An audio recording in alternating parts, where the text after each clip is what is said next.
నిన్న చంద్రబాబు నాయుడు గారు ఆంధ్రప్రదేశ్ అక్కడ ఎన్డీఏ శాసన సభాపక్ష నేతగా ఆయనను ఎన్నుకున్నటువంటి సందర్భంలో జరిగినటువంటి సమావేశంలో చంద్రబాబు నాయుడు గారు మాట్లాడినటువంటి మాటలు మీరందరూ కూడా చూసే ఉంటారు. ఆయన ఏమంటారంటే, ఆనాడు 2014లో అప్పుడు ఆంధ్రప్రదేశ్ ముఖ్యమంత్రిగా ఆయన ప్రమాణ స్వీకారం చేయాలంటే ఆనాడు ప్రధానమంత్రి అయినటువంటి నరేంద్ర మోడీ గారు 7 మండలాలు, తెలంగాణ రాష్ట్రంలోని ఉమ్మడి ఖమ్మం జిల్లాలోని 7 మండలాలు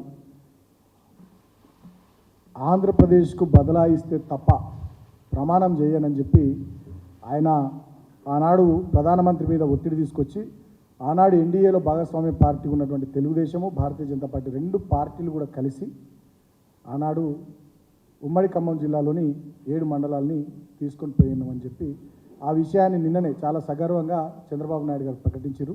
ఆయన మాట్లాడినటువంటి వీడియోని నేను ఒకసారి ప్లే చేస్తాను మీకోసం.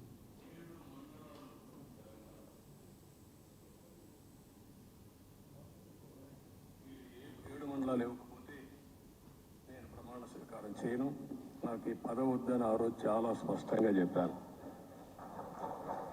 ఇది ఎప్పుడు కూడా చరిత్రలో ఎప్పుడు జరగని విషయం.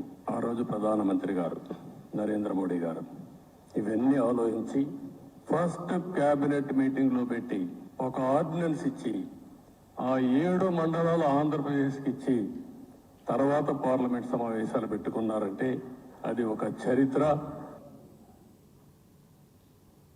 7 మండలాలు తెలంగాణలో ఉన్నాయి.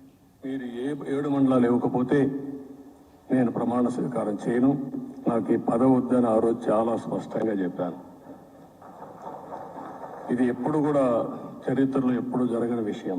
ఆ రోజు ప్రధానమంత్రి గారు నరేంద్ర మోడీ గారు ఇవన్నీ ఆలోచించి ఫస్ట్ క్యాబినెట్ మీటింగ్లో పెట్టి ఒక ఆర్డినెన్స్ ఇచ్చి ఆ 7 మండలాలు ఆంధ్రప్రదేశ్కి ఇచ్చి తర్వాత పార్లమెంట్ సమావేశాలు పెట్టుకున్నారంటే అది ఒక చరిత్ర. దీన్ని బట్టి చాలా స్పష్టంగా మళ్ళొక్కసారి ప్రజలందరూ కూడా తెలంగాణ సమాజానికి కొన్ని విషయాలు చెప్పాలని చెప్పి